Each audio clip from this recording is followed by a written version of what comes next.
Assalamualaikum warahmatullahi wabarakatuh. Halo pemirsa, kembali lagi bersama saya di MUI Sepekan, program yang menyajikan rangkuman berita-berita penting dan menarik dari Majelis Ulama Indonesia selama sepekan terakhir.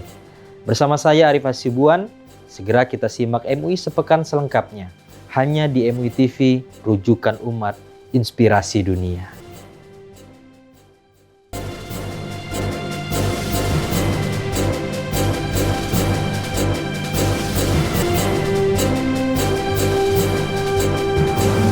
Kita masuk berita pertama pemirsa. Majelis Ulama Indonesia bersama Direktorat Jenderal Pajak Kementerian Keuangan menyusun peta jalan pajak berkeadilan sebagai langkah strategis memperkuat tata kelola ekonomi nasional yang sejalan dengan nilai-nilai keadilan sosial dan prinsip syariah. Inisiatif ini bertujuan membangun kesadaran kolektif tentang pentingnya kontribusi pajak dalam pembangunan dan memastikan sistem perpajakan berjalan transparan, inklusif, serta berpihak pada kesejahteraan umat. Dalam long list inventarisasi masalah yang muncul dari panitia Munas, salah satunya adalah pembahasan mengenai pajak yang berkeadilan. Teman-teman dari Ditjen Pajak ingin memberikan kontribusi pemikiran terkait dengan isu strategis ini. Bagaimana pajak mendatangkan maslahat bagi umat, tetapi di sisi yang lain mencerminkan semangat dan juga spirit keadilan. Jangan sampai kemudian mengambil pajak dengan tidak mendasarkan diri kepada prinsip keadilan, sehingga yang muncul adalah kezaliman dan bertentangan dengan prinsip-prinsip kemaslahatan publik. Nah, di wilayah itulah tadi pertemuan, dan salah satu hasilnya untuk kita tindak lanjuti adalah pertemuan lanjutan untuk memberikan pemahaman secara lebih utuh, baik pada aspek regulasinya maupun pada aspek syar'i, sehingga nanti akan ketemu pola penyusunan regulasi, kemudian pola penyusunan kebijakan terkait dengan perpajakan yang maslahat bagi umat dan juga adil dari sisi syar'i dan juga implementasinya. Insya Allah ini akan jadi bahan dalam proses FGD, proses konsinyir, dan juga pembahasan di Munas bulan November yang akan datang.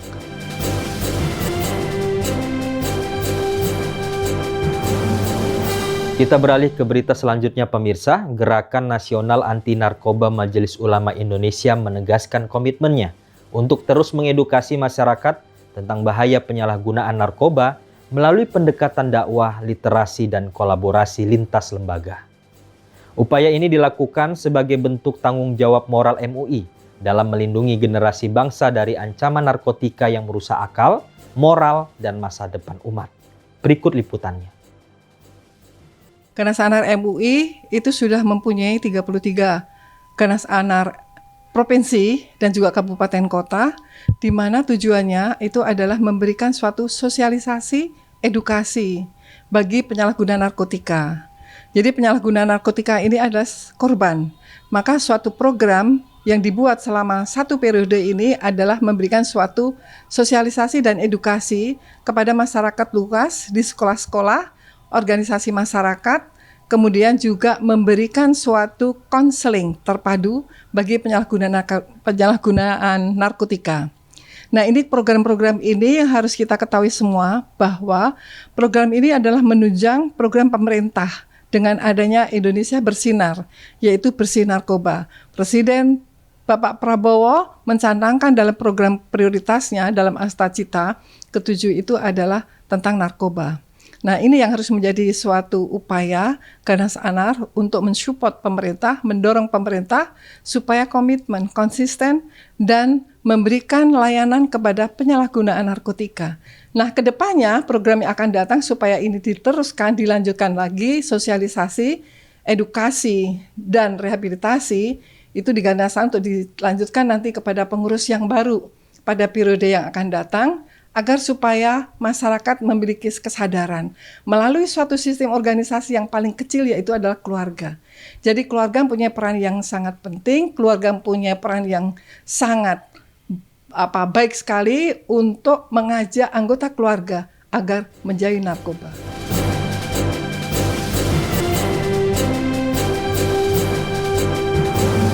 Pemirsa, Lembaga Kesehatan Majelis Ulama Indonesia kembali menggandeng Klinik Cahaya dalam penyelenggaraan kegiatan medical check-up bagi para pengurus dan pegawai MUI sebagai bentuk perhatian terhadap kesehatan dan produktivitas kerja.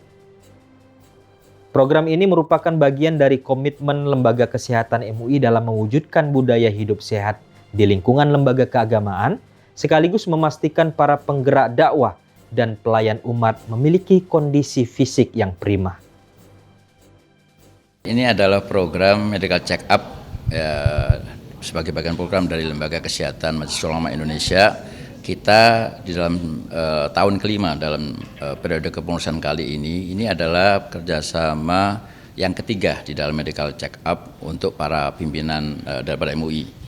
Dan ini menjadi satu bagian program yang kita lakukan secara internal dalam kita untuk menyelaraskan juga sinergi dengan program dari pemerintah terkait dengan cek kesehatan gratis yang tentunya kita menyesuaikan juga dengan kepentingan apa yang dibutuhkan dalam aspek untuk menjaga kesehatan buat para pimpinan MUI, para ulama, para masyayikh yang menjadi tanggung jawabnya sebagai amanah ummah.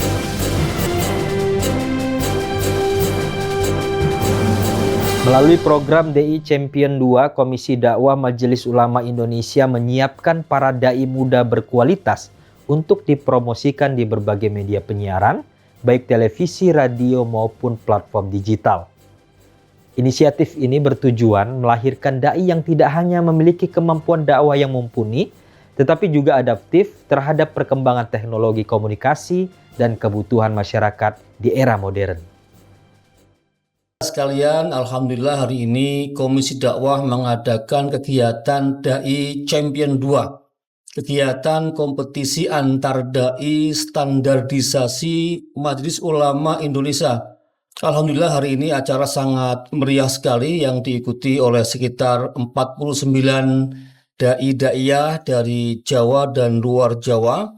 Alhamdulillah mereka semua datang ke MUI dengan penuh semangat, ya, ingin menjadi yang the best, yang terbaik. Karena insya Allah yang terbaik nanti bisa tampil di Damai Indonesia Kutiwan insya Allah. Tapi kegiatannya sebenarnya kita kepingin mendorong para dai-daiyah terus melakukan inovasi dalam metode dakwahnya. Karena ternyata di masyarakat itu berdakwah tidak sekedar menyampaikan materi, tetapi juga thariqah, ada metode yang itu ternyata lebih penting lagi. Bahkan ada kata-kata yang mengatakan at-thariqatu ahammu minal madah, bahwa thariqah, metode dakwah lebih utama dari materinya itu sendiri. Karena itu sungguhnya kegiatan ini lebih kepada bagaimana para dai terus ya membangun metode dakwahnya, ya, karena kalau yang lainnya sudah oke, mereka materi sudah oke, penguasaan panggung sudah oke, tinggal bagaimana inovasi dalam membangun jamaah lebih semangat lagi dalam mendengarkan dakwahnya itu. Maka kita lihat tadi dari tampilan beberapa peserta luar biasa, ya, dan itulah yang kita harapkan semua. Dai Champion MUI ini adalah kerjasama antara Majelis Ulama Indonesia, dalam hal ini leading sektornya adalah Komisi Dakwah dengan TV One. Nah, tentu ini adalah kerjasama yang bagus. Karena apa? Karena motivasi utamanya adalah ada fastabiqul khairat, yaitu kita mencoba memajukan prestasi para dai, para penceramah, para mubalik, agar ketika mereka berprestasi, maka prestasi yang bagus ini juga diharapkan menjadi cerminan keberhasilan dakwah di level grassroots atau di level masyarakat. Sehingga harapannya kalau dai-nya berprestasi, dai-nya berkualitas dan sudah menjalani fase seleksi, maka ini kita ibaratnya memberikan sajian dakwah yang terbaik kepada masyarakat. Nah, tentunya ini adalah hal yang sangat bagus, sangat strategis, karena berarti di sektor dakwah ini juga tidak kalah dengan sektor yang lain, yaitu kualitas dakwah yang bagus, yang berkualitas, sehingga masyarakat juga mendapatkan asupan gizi rohani yang berkualitas juga. Itu salah satu misinya gitu.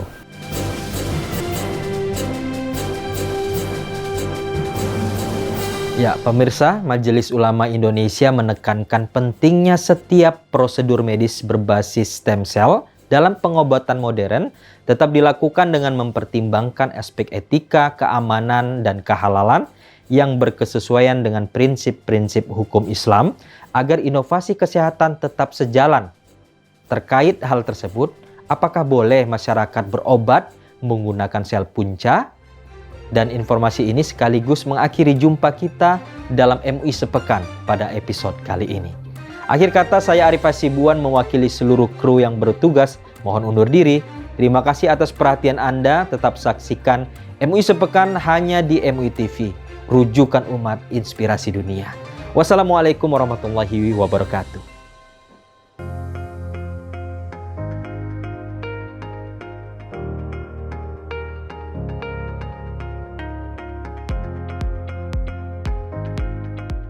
Sahabat MUI TV, belakangan ini sering bermunculan di media sosial pembahasan tentang stem cell.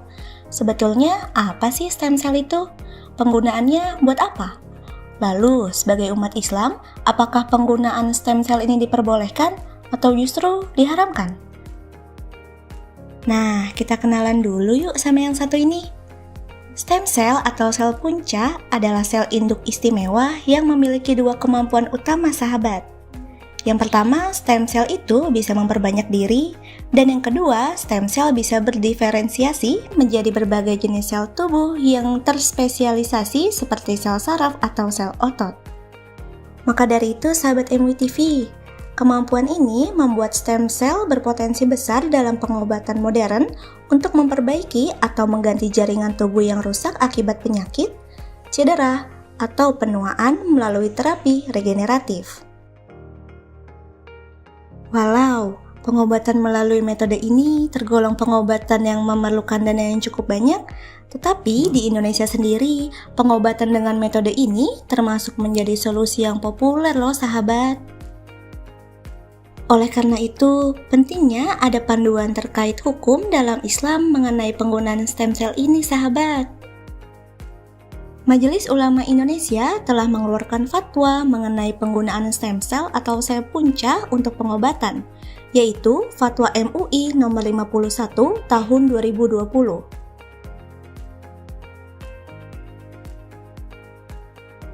Nah, secara umum, Fatwa MUI menyatakan bahwa penggunaan stem cell untuk keperluan apapun hukumnya haram. Hal ini merujuk pada beberapa kondisi, sahabat. Yang pertama, stem cell diambil dari blastosit hasil pembuahan sperma dan ovum dari pasangan bukan suami istri yang sah.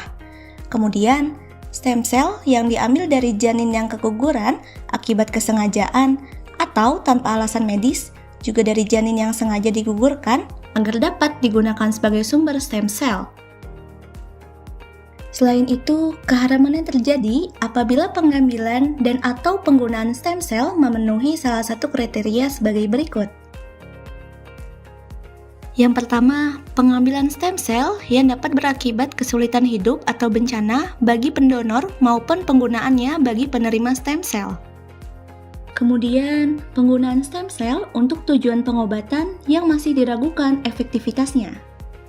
Ada juga penggunaan stem cell untuk mengubah bentuk tubuh yang alami agar lebih menarik, mengubah identitas, atau tujuan lain yang bertentangan dengan syariat. Lalu, stem cell yang digunakan untuk tujuan reproduksi untuk membuat makhluk baru itu juga diharamkan loh, sahabat. Nah, yang tidak kalah pentingnya, sahabat, memperjualbelikan stem cell antara pemilik sel dengan pihak lain juga haram hukumnya. Namun, fatwa MUI juga memberikan kebolehan pada penggunaan stem cell seperti pengobatan dari berbagai penyakit, terapi rekonstruktif atau pemulihan jaringan dan organ tubuh akibat trauma, kecacatan, atau proses degeneratif. Kemudian, stem cell juga diperbolehkan untuk riset bidang kedokteran. Nah, syarat-syaratnya tetap harus dipenuhi ya sahabat, seperti stem cell yang diperoleh dari janin yang keguguran spontan atau digugurkan atas indikasi medis harus atas persetujuan tertulis dari pasangan suami istri pemilik janin tersebut. Kemudian, stem cell yang diperoleh dari sisa embrio yang tidak dipakai pada inseminasi buatan harus atas persetujuan tertulis dari pasangan suami istri pemilik embrio tersebut. Lalu, stem cell yang diperoleh dari tali pusat atau ari-ari harus atas persetujuan tertulis dari pasangan suami istri yang mempunyai bayi pemilik tali pusat atau ari-ari tersebut, sahabat.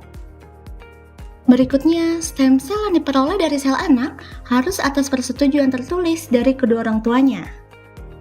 Nah, yang terakhir sahabat, stem cell yang diperoleh dari sel manusia dewasa harus atas persetujuan dari yang bersangkutan. Jadi, sahabat MUI TV, ikhtiar untuk kesembuhan adalah sebuah keniscayaan. Namun, sebagai seorang muslim, ikhtiar kita harus mendahulukan pengobatan yang halal terlebih dahulu ya. Wallahu a'lam bishawab.